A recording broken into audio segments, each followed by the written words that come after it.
नमस्कार, न्यूज के इकलौते फैमिली शो न्यूज की पाठशाला में आप सभी का स्वागत। मैं हूं सुशांत सिन्हा। ये वो पाठशाला है जहां सबकी क्लास लगती है और खबर का चैप्टर इतने विस्तार से खोलता हूं कि आप उस खबर के मास्टर होकर निकलते हैं। तो आज कौन कौन सा चैप्टर खोलने जा रहा हूं, पहले आपको वो बता देता हूं।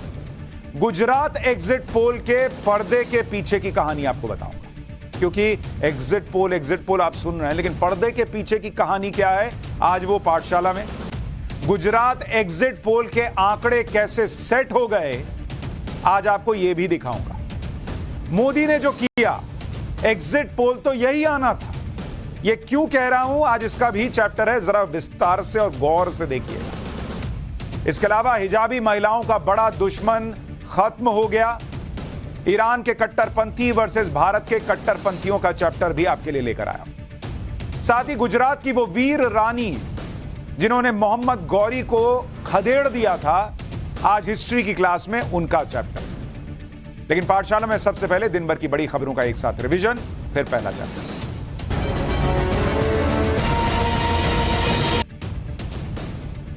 आज गुजरात विधानसभा चुनाव के लिए मतदान पूरा हो गया। दूसरे चरण के मतदान के दौरान 14 जिलों की जो 93 सीटें थी, वहां पर वोटिंग हुई। प्रधानमंत्री नरेंद्र मोदी ने अहमदाबाद में अपने मताधिकार का प्रयोग किया।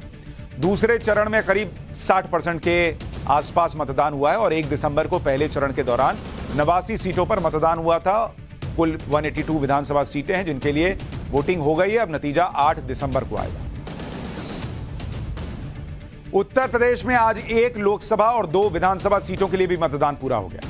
मैनपुरी की लोकसभा सीट, जहां से मुलायम सिंह जी के निधन के बाद डिंपल यादव चुनावी मैदान में है, वहां पर लगभग 52% मतदान हुआ है।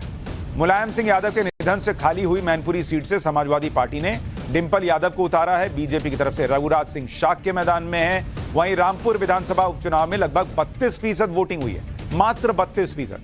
आजम खान के अयोग्य घोषित होने के बाद यह सीट खाली हुई थी।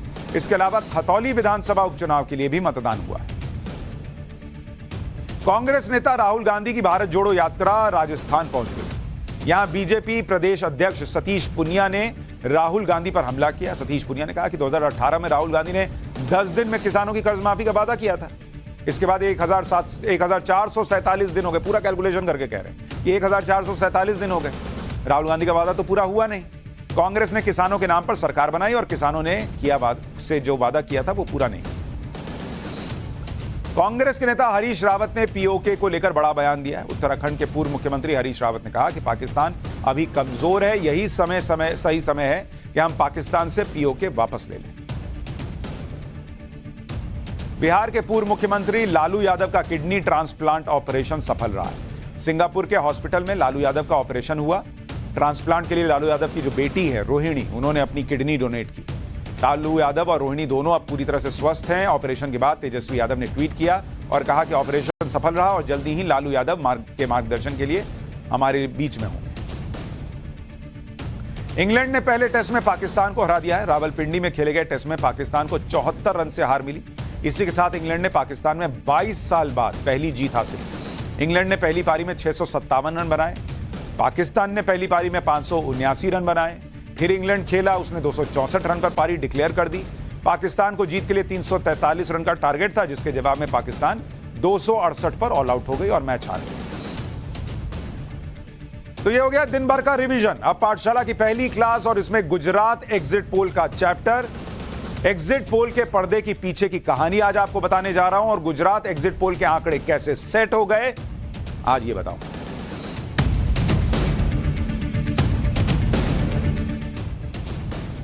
आज क्या है कि कहीं भी आप देख लीजिए चर्चा यही चल रही है कि एग्जिट पोल में क्या रिजल्ट आया है। ये होता है, जब भी एग्जिट पोल के नतीजे आते हैं यही होता है। असली रिजल्ट तो 8 तारीख को आएगा, लेकिन तब तक थोड़ा माहौल बना रहता है, चर्चा के लिए मौका मिलता है, क्या रहा नहीं रहा ये लोग बात करते हैं। लेकिन गुजरात में एग्जिट पोल के आंकड़े कैसे सेट हो गए, आज मैं इसकी बात करना चाहता हूं, क्योंकि गुजरात का रिजल्ट जो है ना, वो देश के लिए बड़ा इंपॉर्टेंट है। 27 साल की एंटी इनकम्बेंसी से क्या लड़ा जा सकता है?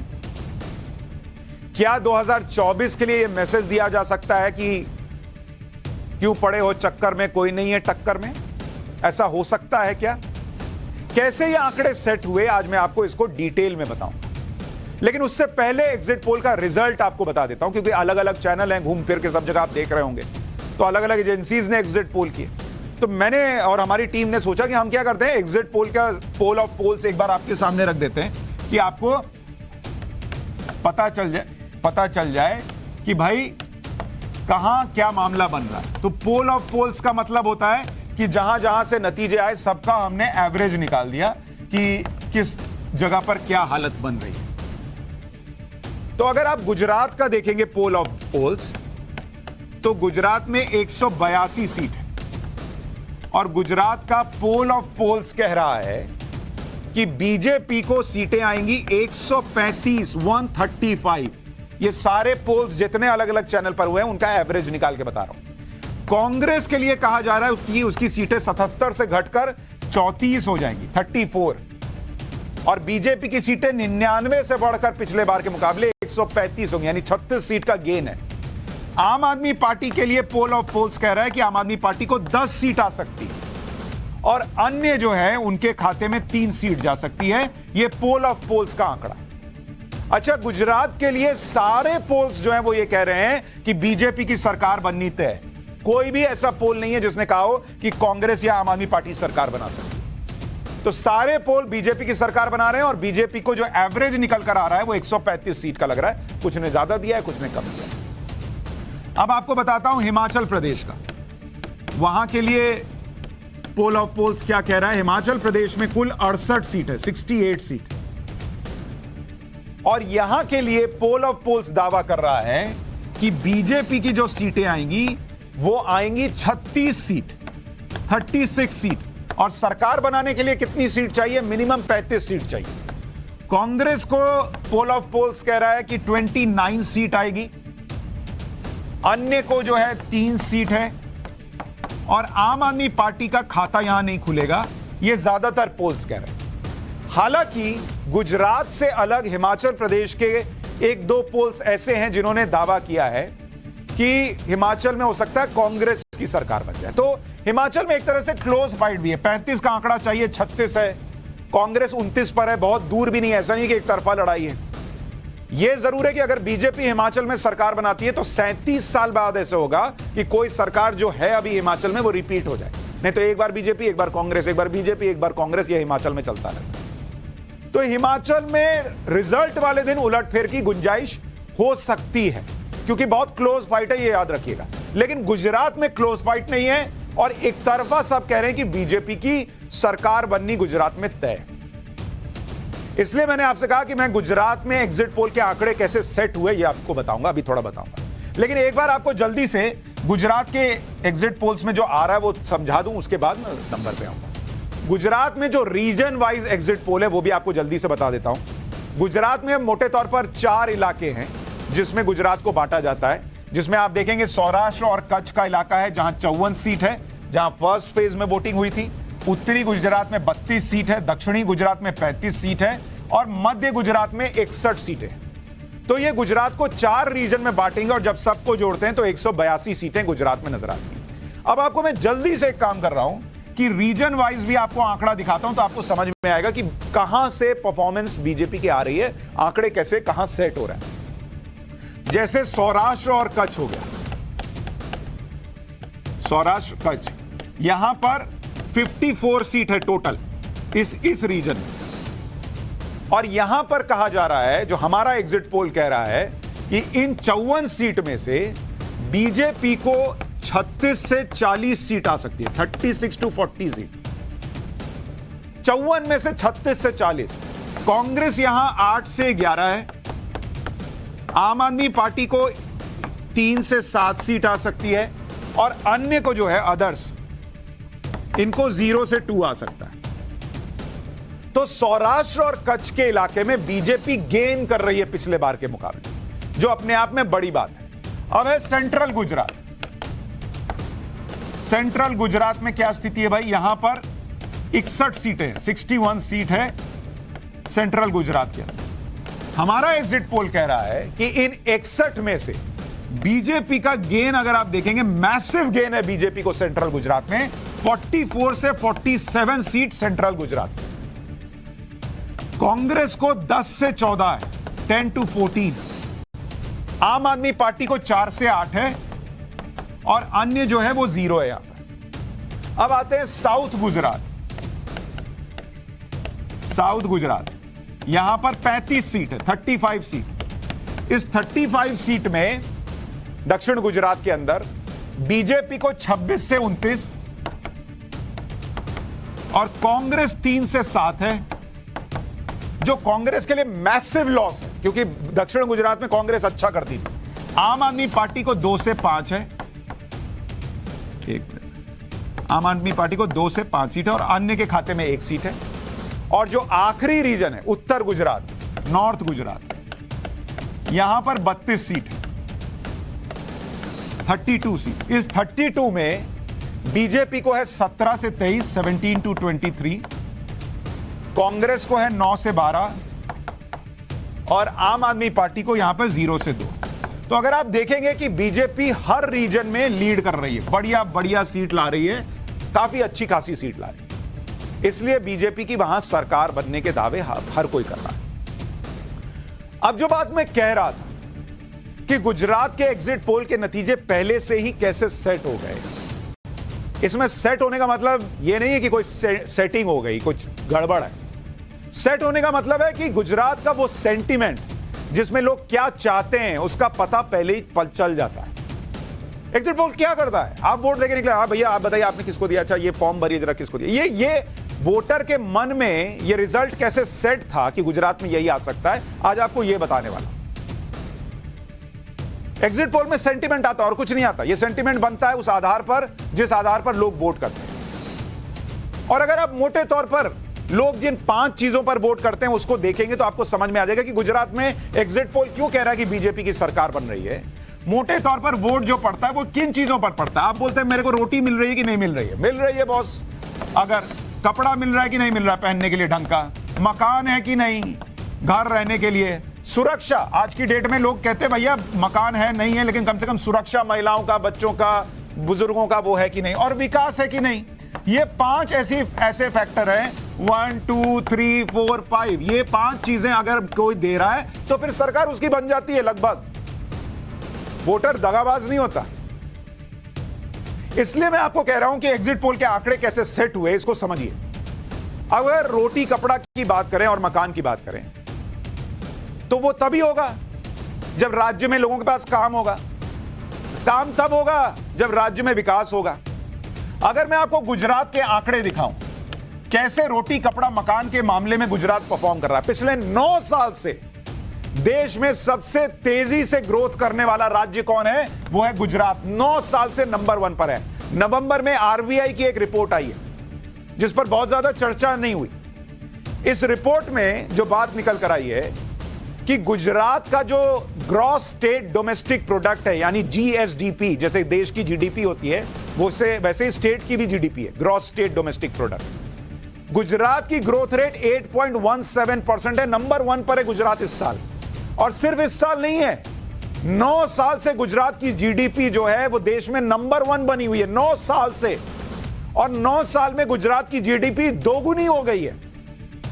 साल 2011-12 में गुजरात की जीडीपी 6 लाख करोड़ से थोड़ी ऊपर थी।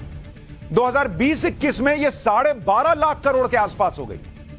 तो जो राज्य विकास कर रहा है, जहां जीडीपी बेहतर हो रही है, इंडिया में नंबर 1 जीडीपी है, वहां लोग किसको वोट देंगे ये कोई तय करना या पता लगाना रॉकेट साइंस है क्या। अब जीडीपी जीएसडीपी ग्रोथ के मामले में अगर दूसरे राज्यों से आप गुजरात की तुलना कर लीजिए तो भी आपको तस्वीर निकलकर पता चल जाएगी कि क्या स्थिति है। अगर आप देखेंगे राज्यों की विकास दर, और इसमें सब राज्य का आपको बता रहा हूं। अब आप टॉप 10 देखते जाइए। नंबर 1 पर गुजरात है जिसके बारे में आपको बताया कि गुजरात की विकास दर जो है वो 8.17 है। अब देश में नंबर 1 भाग रहा राज्य 9 साल से, उसमें लोग सत्ता परिवर्तन चाहेंगे, ये कैसे, ये समझ में नहीं आता। दूसरा है कर्नाटक, एक और बीजेपी शासित राज्य है। यहां पर जो विकास दर है वो 7.3% है आरबीआई की रिपोर्ट के मुताबिक। तीसरा राज्य भी बीजेपी शासित राज्य है हरियाणा, यहां पर 6.8% है। चौथा राज्य भी बीजेपी शासित राज्य है एमपी, यहां पर करीब 6.7% है। उसके बाद 5वें नंबर पे जाके कोई दूसरा राज्य आता है, वो आंध्र प्रदेश, जहां पर 6.5% की ग्रोथ रेट है। छठे नंबर पर अगर आप देखेंगे, छठे नंबर पर तेलंगाना है। ये तेलंगाना हो गया 6.1%। 7 पे है तमिलनाडु, इनका है करीब 5.8%। 8वें नंबर पर ओडिशा है, इनका है 5.7। उसके बाद है 9वें नंबर पर दिल्ली है, इनका है करीब 5.6। और 10वें नंबर पर फिर बीजेपी शासित राज्य है असम, 5. अब मुझे बताइए कि टॉप 10 में एक तो 5 बीजेपी शासित राज्य हैं। नंबर 1 पर गुजरात है विकास के मामले में 9 साल से।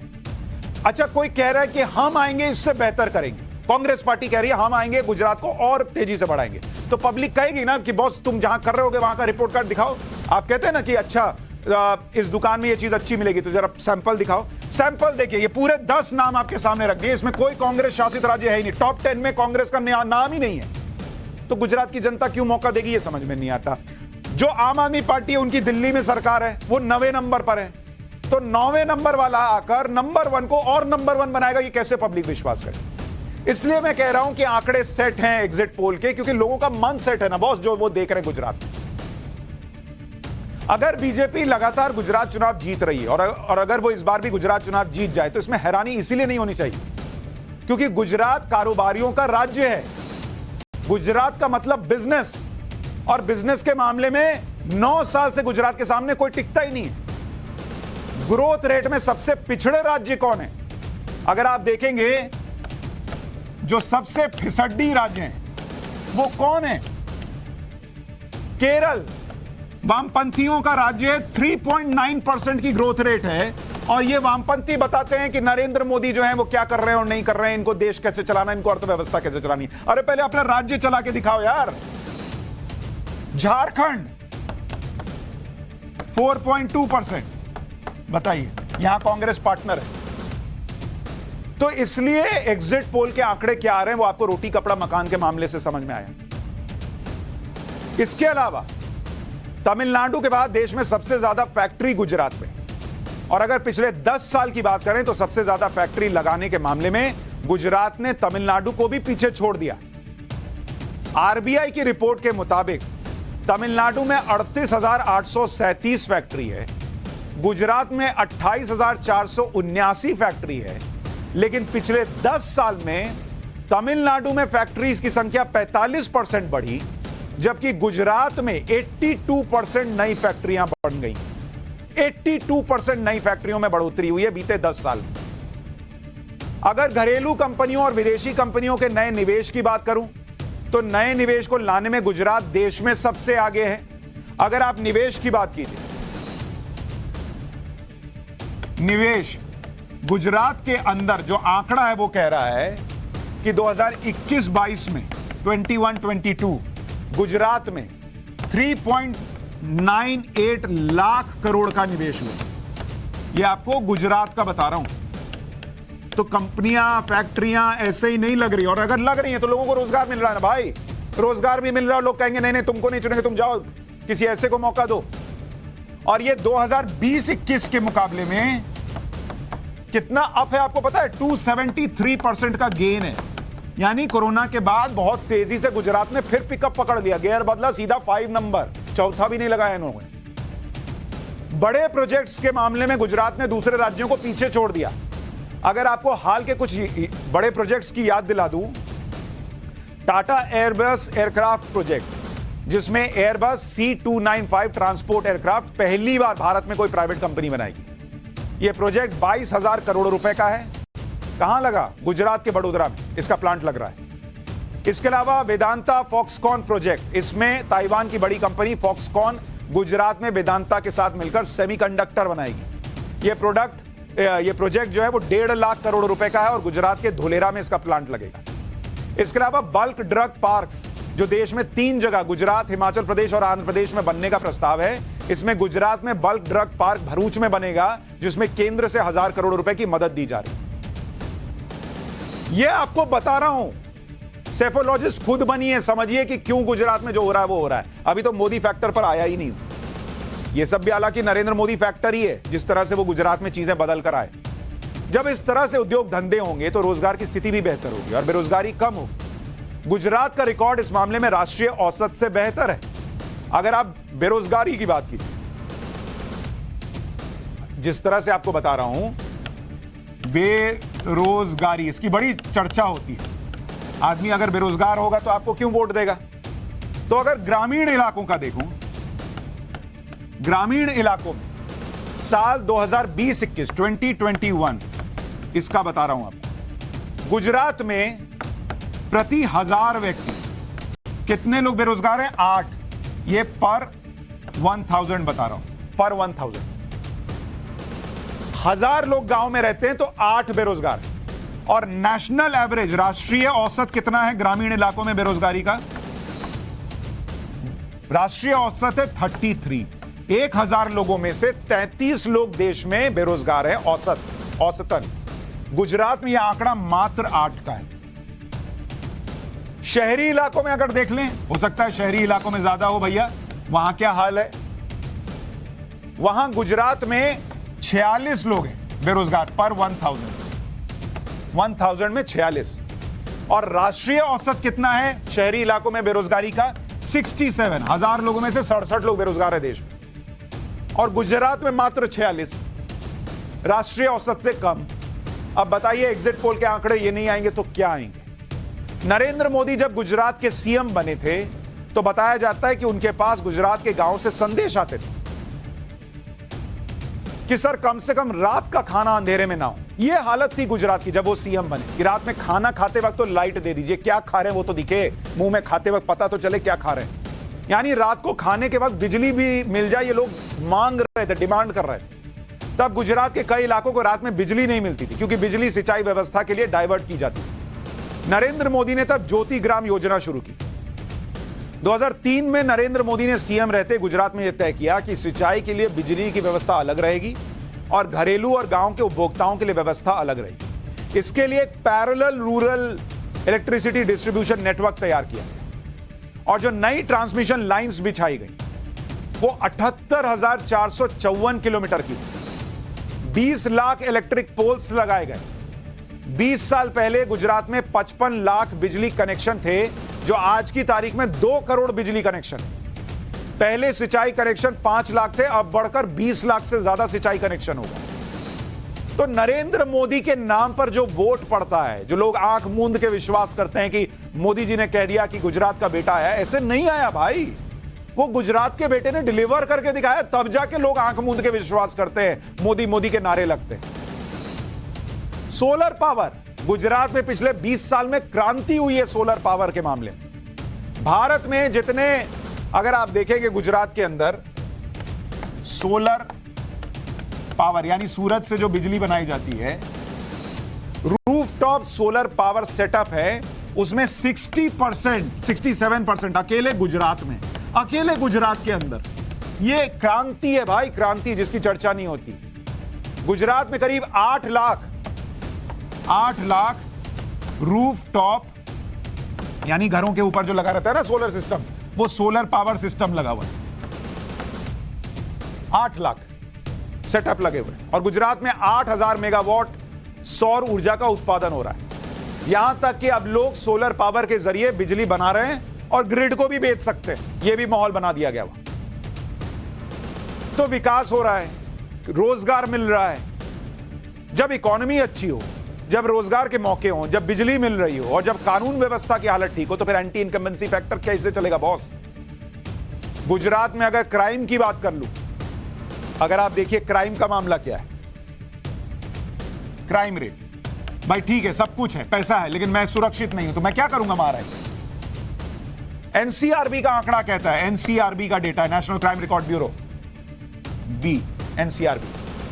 गुजरात में जो क्राइम रेट है वो है 11.9% और राष्ट्रीय औसत क्या है? राष्ट्रीय औसत है 30.2 का।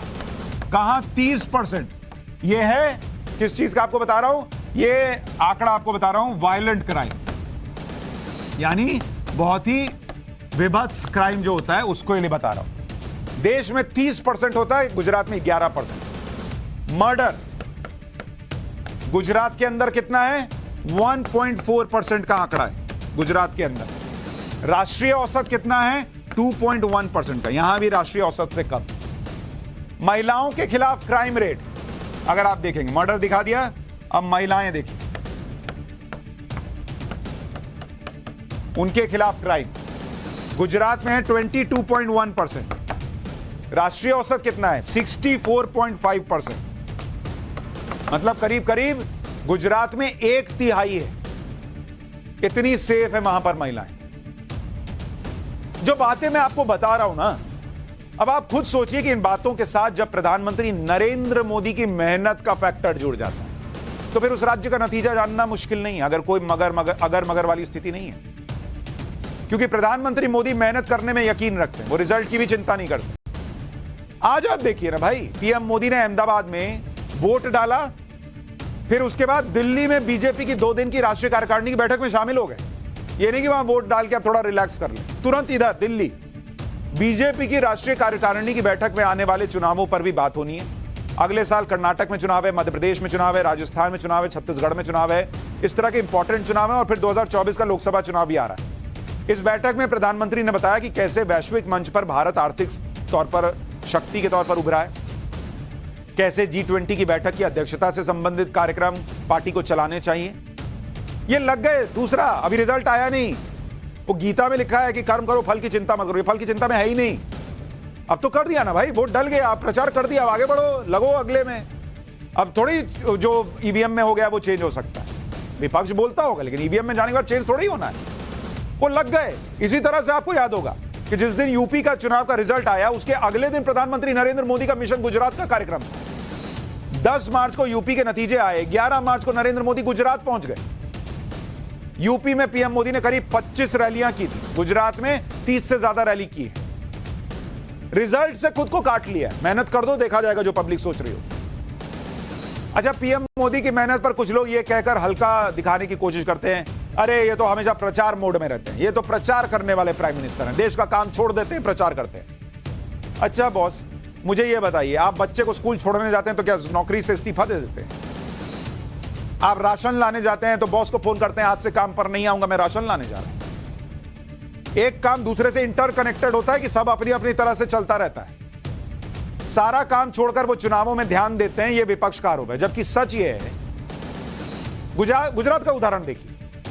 3 नवंबर को गुजरात में चुनाव के ऐलान के बाद से प्रधानमंत्री मोदी ने 29 अलग अलग कार्यक्रमों में हिस्सा लिया, देश भर में और विदेश में भी। इन कार्यक्रमों का चुनाव से कोई कनेक्शन भी नहीं था, यह देश के लिए था। गुजरात में प्रचार के साथ साथ प्रधानमंत्री मोदी ने G20 के लोगो लॉन्चिंग कार्यक्रम में हिस्सा लिया, बेंगलुरु एयरपोर्ट के टर्मिनल 2 का उद्घाटन किया। 14 नवंबर को पीएम मोदी 2 दिन के लिए G20 कार्यक्रम में हिस्सा लेने के लिए इंडोनेशिया होकर चले आए। इस दौरान 19 नवंबर को प्रधानमंत्री मोदी ने अरुणाचल के पहले ग्रीनफील्ड हवाई अड्डे का भी उद्घाटन कर दिया। कोई काम रुकता नहीं है बॉस।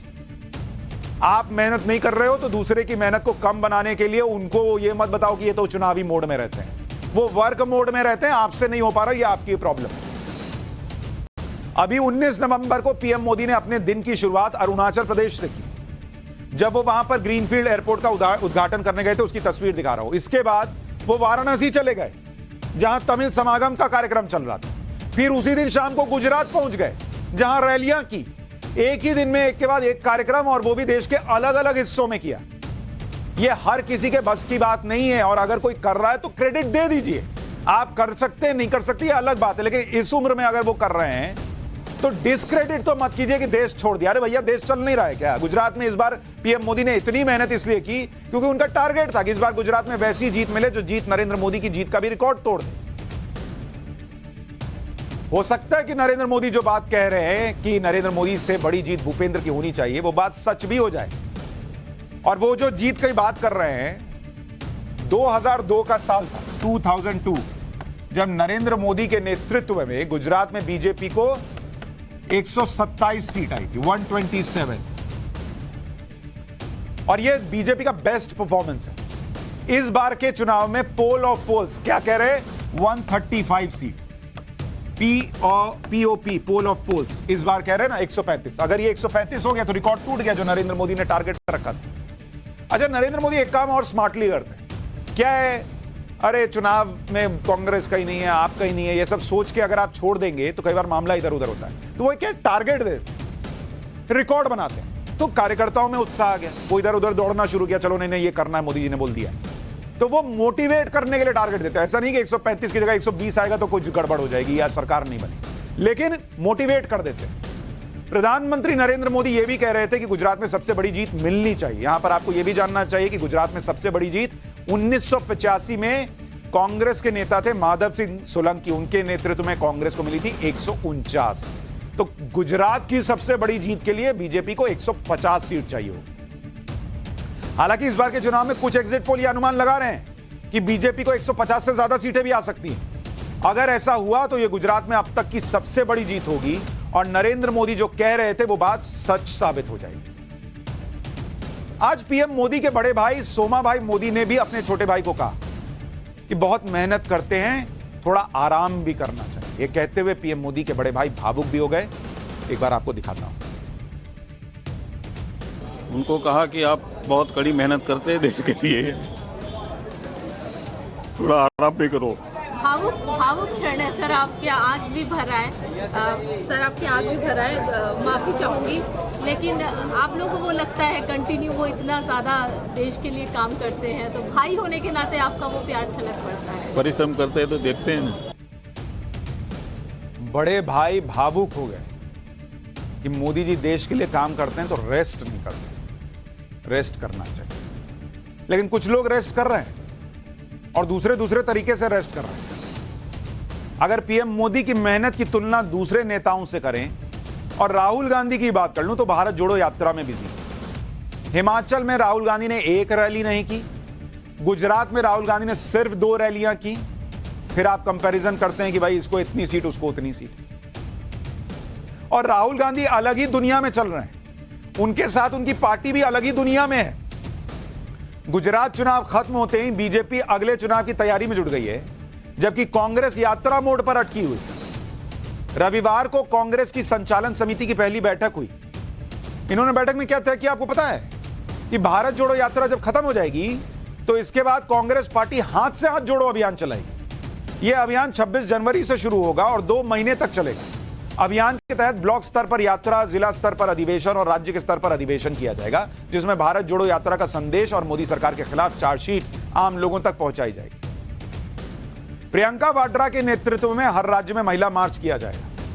बैठक में कांग्रेस अध्यक्ष मल्लिकार्जुन खड़गे ने यह भी संदेश दे दिया कि नेताओं को परफॉर्म करना होगा, नहीं तो पद छोड़ना होगा। सबकी जवाबदेही तय करने की भी बात की। कांग्रेस की इस अहम बैठक में भी राहुल गांधी शामिल नहीं हुए, प्रियंका वाड्रा भी बैठक में शामिल नहीं हुई। थोड़ी सी बात अरविंद केजरीवाल की भी करूंगा, क्योंकि कांग्रेस को कम से कम केजरीवाल से तो सीखना चाहिए। नरेंद्र मोदी से तो नहीं सीखेंगे, नहीं देखेंगे उधर, लेकिन केजरीवाल से तो सीखें। गुजरात में अरविंद केजरीवाल की पार्टी का कोई मजबूत संगठन नहीं है, वन मैन आर्मी की तरह है आम आदमी पार्टी, लेकिन फिर भी पूरे दम से केजरीवाल ने गुजरात का चुनाव लड़ा। कम से कम शुरुआत में यह दिखाने में कामयाब रहे कि आम आदमी पार्टी गुजरात में लड़ाई में तो है और वहां पर कांग्रेस का विकल्प बन सकती है। अरविंद केजरीवाल की बात करूं तो गुजरात चुनाव में अगर आप देखेंगे, आम आदमी पार्टी की अगर बात करूं, आम आदमी पार्टी गुजरात में चुनाव के ऐलान के बाद से केजरीवाल इन्होंने गुजरात के अंदर 25 रैलियां की और रोड शो की। 25 रैलियां प्लस रोड शो।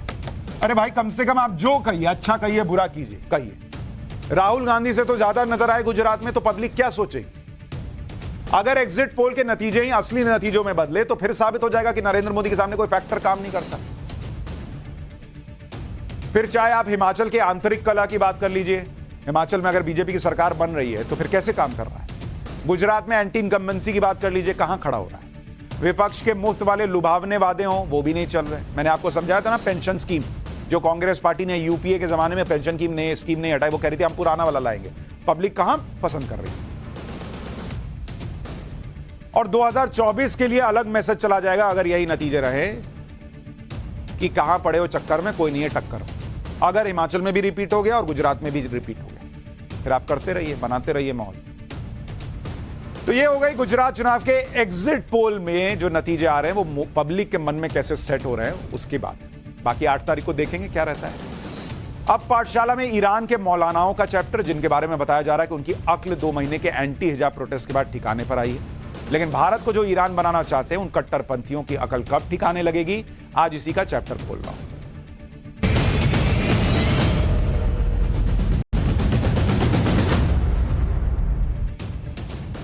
ईरान में हिजाब के खिलाफ पिछले 2-2.5 महीने से बड़ा प्रोटेस्ट चल रहा है। आपको याद होगा मैंने कई बार दिखाया भी है कि ईरान में किस तरह से प्रोटेस्ट चल रहा है। कहा यह जा रहा है कि इस प्रोटेस्ट ने आखिरकार ईरान के कट्टरपंथियों को घुटने टेकने पर मजबूर कर दिया। बताया गया है कि ईरान ने अपनी उस मोरालिटी पुलिस को खत्म करने का मन बना लिया है, जिसका काम ईरान में इस्लामिक ड्रेस कोड को लागू करवाना है। बाकायदा मोरल पुलिसिंग होती थी कि नहीं तुमने क्यों नहीं पहना, ऐसे क्यों नहीं पहना। तो अब यह कहा जा रहा है कि ईरान कह रहा है कि हम ये पुलिस मोरल पुलिसिंग हटा दें और इस्लामिक ड्रेस कोड के हिसाब से कपड़े न पहनने पर लोगों की जान तक ले लेती थी जो मोरल पुलिस, अब वो नहीं होगी, ये दावा किया जा रहा है। और ये सब तब हुआ जब इस तरह की तस्वीरें ईरान में देखने को मिली जहां पर हिजाब जलाए गए, बुरके जलाए गए, लड़कियों ने बाल काटे, लड़कियों ने पूरा मोर्चा संभाला, लोगों ने मोर्चा संभाला, कहा यह सब नहीं चले। उसके 2 महीने बाद अब कहा जा रहा है कि मोरालिटी पुलिस नहीं होगी, मतलब हम नहीं बताएंगे आपको क्या पहनना है। ये ईरान में चेंज की बात हो रही है। मोरालिटी पुलिस की वजह से ही ईरान में महसा अमीनी नाम की लड़की की जान गई थी, आपको याद होगा, जिसके बाद ये सब शुरू हुआ। उसी की तो जान गई ना, उसके बाद ये सब हुआ, क्योंकि उस पर यह आरोप था कि उसने सही तरीके से हिजाब नहीं पहना था। और इसी लड़की की मौत के बाद ईरान में ऐसा एंटी हिजाब प्रोटेस्ट भड़का जिसमें महिलाएं हिजाब को जलाने लगी, जिसमें महिलाएं अपने बाल काटने लगी। जिस मोरालिटी पुलिस को लेकर ईरान में इतना बवाल हुआ और जिसे अब ईरान खत्म करने के बारे में सोच रहा है कि भाई अब हम ये खत्म करें, उस मोरालिटी पुलिस के बारे में आपको थोड़ा सा बताता हूं। मोरालिटी पुलिस जो है ना, उसको ईरान में गश्त-ए इरशाद कहा जाता है। गश्त-ए-इरशाद इसे 2006 में बनाया गया था, जो सड़कों पर गश्त लगाती रहती। और इसका कोई और काम नहीं है। इसका काम क्या है? इस्लामी कानूनों और पहनावे के नियमों को सख्ती से लागू करवाना। मतलब ये देखती है कि ढंग से बुर्का पहने की नहीं, ढंग से हिजाब पहने की नहीं, इस्लामी कानून के हिसाब से चल रहे हो, बैठ रहे हो, उठ रहे हो या इसका यही काम। पहनावा सही ना होने पर यह मोरालिटी पुलिस तुरंत अरेस्ट कर लेती है। हाथ पैर दिखने या रंग बिरंगे कपड़े पहनने पर भी गिरफ्तारी हो जाती है। हाथ पैर दिख गया अगर तो भी अरेस्ट कर लेंगे भाई लोग। कई बार यह मोरालिटी पुलिस मारपीट तक करती है और इस मारपीट में कई बार लोगों की जान भी चली जाती है। यह ईरान में होता है। इसी मोरालिटी पुलिस को कहा जा रहा है कि अब ईरान खत्म कर रहा है। इस मोरालिटी पुलिस का ईरान में ऐसा विरोध शुरू हुआ कि पूरी दुनिया में ईरान की महिलाओं के एंटी हिजाब प्रोटेस्ट की चर्चा होने लगी। और अब इससे ईरान के वो कट्टरपंथी भी झुकते नजर आ रहे हैं जिन्होंने 2-2.5 महीने के इस प्रोटेस्ट को बंदूक के जोर पर दबाने की पूरी कोशिश की। इनको लगा मार देंगे, डरा देंगे, धमका देंगे, कितने दिन चलेगा। चल गया वो 2.5 महीना, तो अब ऐसा लग रहा है कि ये पलट रहा है, ये बदल रहा है। ईरान के अटॉर्नी जनरल मोहम्मद जफर मुंताजरी ने कहा कि ईरान में मोरालिटी पुलिस को भंग कर दिया गया। मोरालिटी पुलिस जब से बनी है इसका न्यायपालिका से कोई लेना देना नहीं रहा। जिन्होंने इसे बनाया उन्होंने ही इसे भंग कर दिया है। ईरान की सरकार और संसद अनिवार्य हिजाब पहनने के कानून को रिव्यू कर रहे हैं। मतलब वहां तो हिजाब पहनना मैंडेटरी है, तो अब वो मैंडेटरी रखना है नहीं रखना है, क्योंकि लड़कियां विरोध कर रही हैं, तो इस पर अभी चर्चा चल रही है। हालांकि ईरान के अटॉर्नी जनरल ने जो कहा, क्या वहां के कट्टरपंथी ऐसा करने देंगे? यह बड़ा सवाल है, क्योंकि मोरालिटी पुलिस को खत्म करने को लेकर ईरान की तरफ से आधिकारिक ऐलान नहीं किया गया है। इसके अलावा अगर मोरालिटी पुलिस को खत्म भी कर दिया तो यह क्लियर नहीं है कि महिलाओं के पहनावे पर निगरानी नहीं होगी, यानी महिलाओं के पहनावे और व्यवहार पर पहले की तरह नजर बनी रहेगी।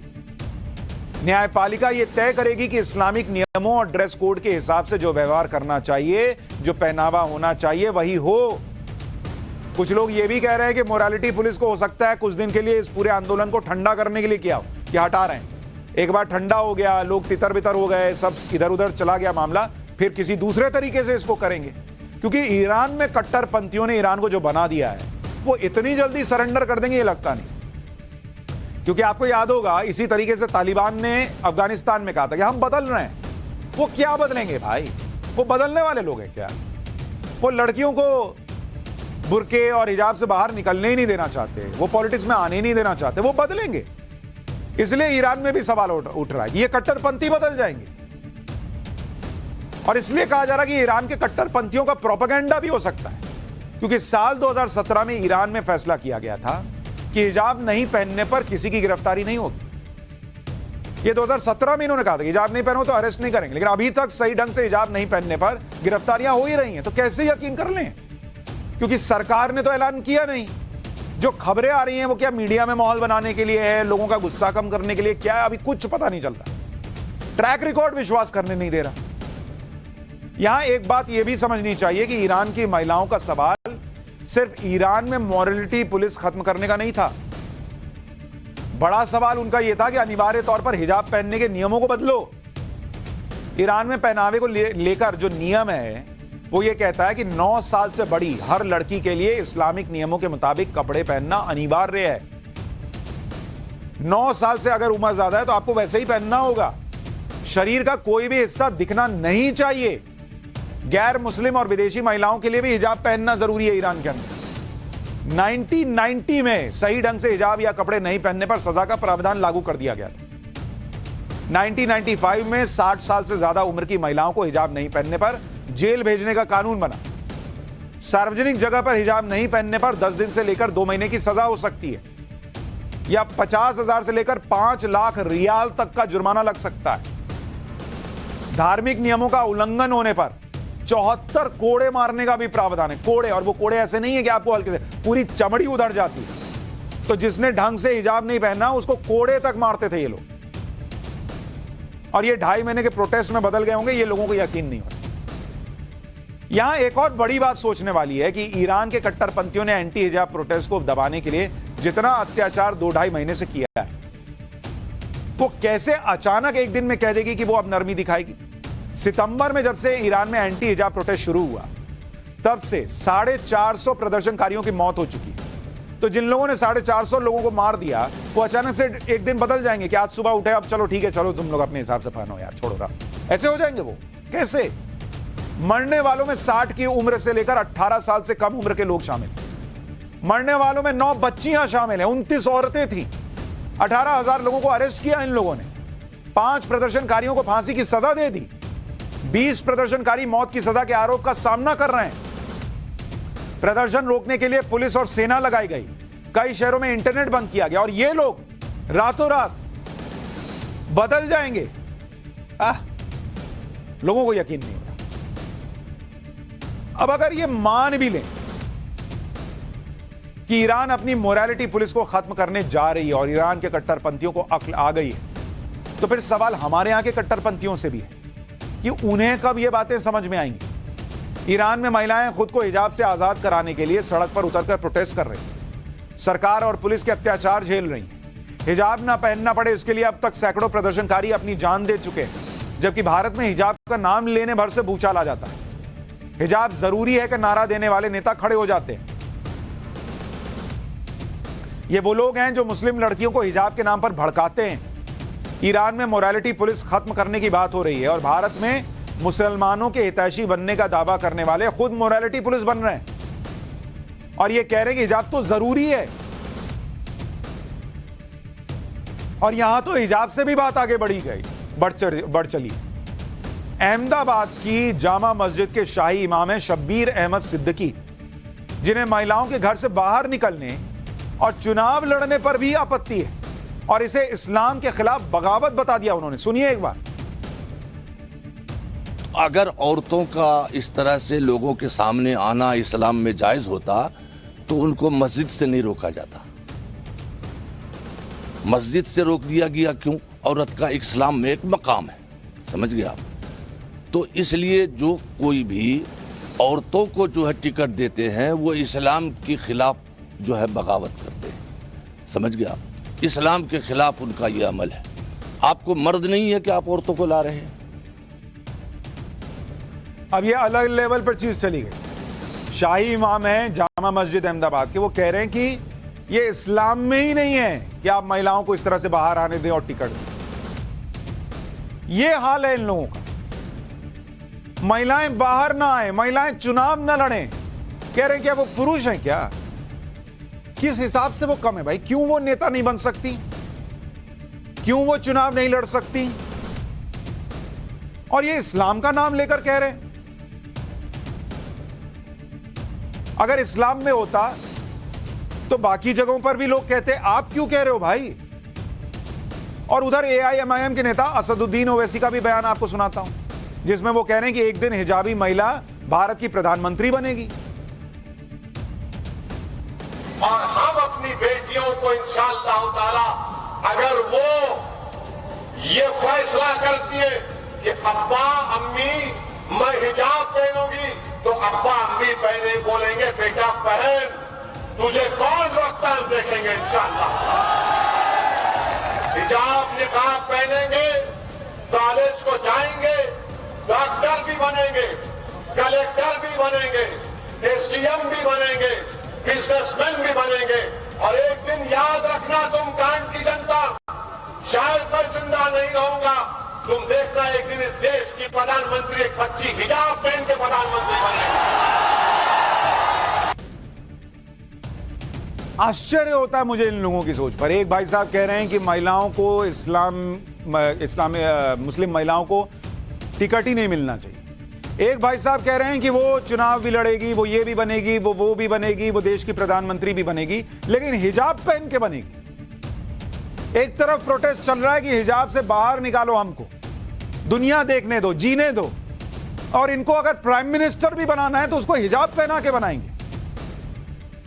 और जब हिजाब का प्रोटेस्ट हुआ, उस पर लोगों ने कहा कि भाई ईरान में ये सब चल रहा है, हिंदुस्तान में ये क्यों कर रहा है? हम हिंदुस्तान को ईरान बनाना चाहते हैं क्या? एक बार सुनिए इन्होंने, ओवैसी साहब ने क्या कहा। ये जो कर्नाटका की मुस्लिम लड़कियां हिजाब पहन रही हैं, इसलिए पहन रही हैं क्योंकि कुरान में अल्लाह सुब्हानहू व तआला ने उनको ये कहा है, हुक्म दिया है, और वो इसलिए पहन रही हैं कि कुरान में अल्लाह ने कहा है।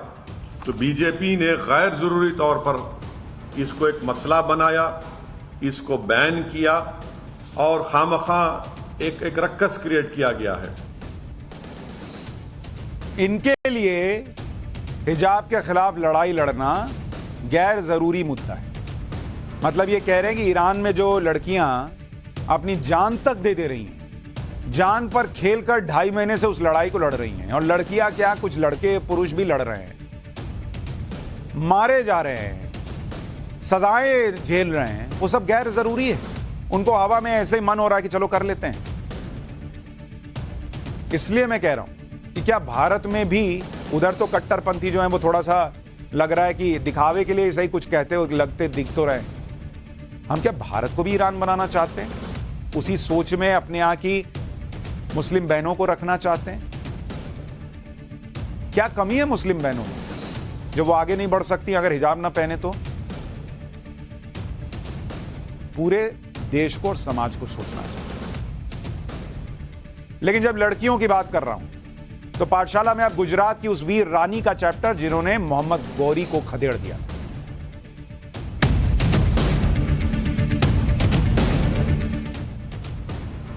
पाठशाला में हम आपको लगातार इतिहास के उन नायकों के बारे में बता रहे हैं जिनके बारे में बहुत कम बताया गया, बहुत कम सुना आपने, क्योंकि हमारे यहां तो मुगलों का गुणगान से आगे बढ़ ही नहीं पाए ना लोग, उसी को बस कूटा और दिमाग में चूरन करके भर दिया, बाकियों को तो जगह ही नहीं थी। तो वो हमने जिम्मा उठाया हुआ है पाठशाला में। इसलिए मैं कहता हूं पाठशाला सिर्फ देखिए मत, दूसरों का भी एडमिशन कराइए। यहां सही इतिहास पता चलेगा और जो छुपाया गया इतिहास है वो भी पता चलेगा। तो हमें या तो मुगलों का गुणगान सिखाया गया, बताया गया, या अंग्रेजों की गुलामी के बारे में बताया जाता है। हमारी वीरता, हमारे बलिदान, हमारे शौर्य की बातें कम ही बताई जाती है। हमारे उन नायकों के बारे में कम बताया जाता है जिनके सामने मुगल कुछ नहीं थे, जिन्होंने मुगलों को मार भगाया, जो मुगलों के सामने झुके नहीं, चोल राजा हो, लचित बोरफुकन हो, या फिर बाबा बंदा सिंह बहादुर, जिनके बारे में हमने आपको बताया। ये हमारे असली नायक हैं जिनको लगभग भुला दिया गया है, जबकि इन सभी के बारे में देश को जानना चाहिए।